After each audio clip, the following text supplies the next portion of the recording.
Hey guys, Alex here, and today we're looking once again at the Cooler Master Box MB500. But today we've got a build inside of it, and basically we're going to go over what we found good with the case and bad with the case during the build process.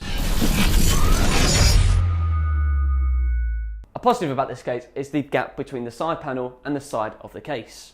This gap therefore means that cables are not squished to the bottom of the PSU shroud, and therefore you get a much cleaner look.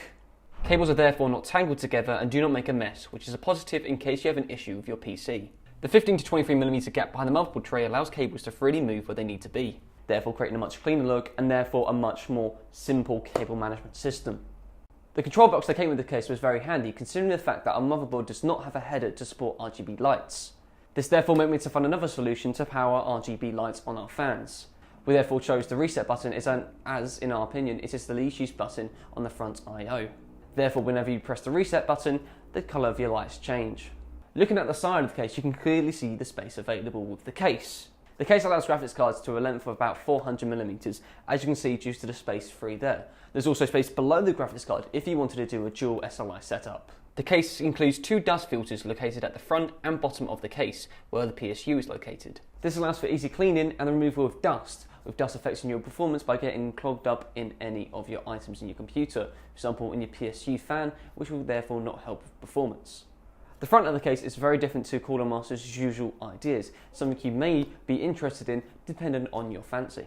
However, the case is currently only available in black. When we decided to build the computer, we chose to have a radiator at the front, 240mm. The fans that came included with the case, the 120 RGB fans, were not SP, static pressure fans. Instead, the fans provided by Cooler Master in the case are air balance fans, with air balance fans moving more air than static pressure fans. In comparison, air balance fans come included with the case in order to get more airflow moving throughout the case, especially due to the majority of users using the front as an air intake only. This meant when installing the radiator we were to get two extra fans that were not RGB but were static pressure to put at the front of the case to make sure they worked well with the radiator.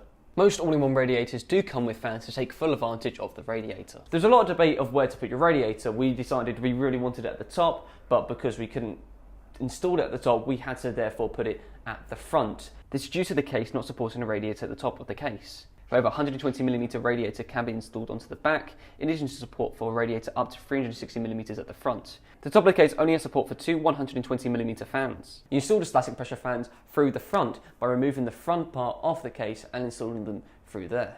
Another issue we had with the fans was the RGB fan at the bottom. The installation process for this was very difficult. This is due to the screw of the fan being on the inside of the case, not the outside like the two other static pressure fans we have at the front. This therefore meant because we couldn't move the PSU shroud or the hard drive mount, was to get a really small screwdriver just to screw them in. The remaining two pre-installed RGB fans were therefore put on the top and the rear of the case individually. In my opinion, I think this case is great. For £70 UK retail, you get a lot of space, some great cable management, and also some nice additions in case your motherboard does not support RGB. A nice addition would have been a removable PSU shroud and a removable hard drive bay, considering the issues we had installing the bottom front RGB fan. The removable dust filters is also another great addition, meaning you can keep your PC nice and clean and therefore prevent the buildup of dust. However, despite some of the issues we have with this case, I still think this case is great. If you're looking for a great case that is light, got a lot of space, and also has that tempered side glass to show off your case, I would definitely recommend the Cooler Master Box MB500.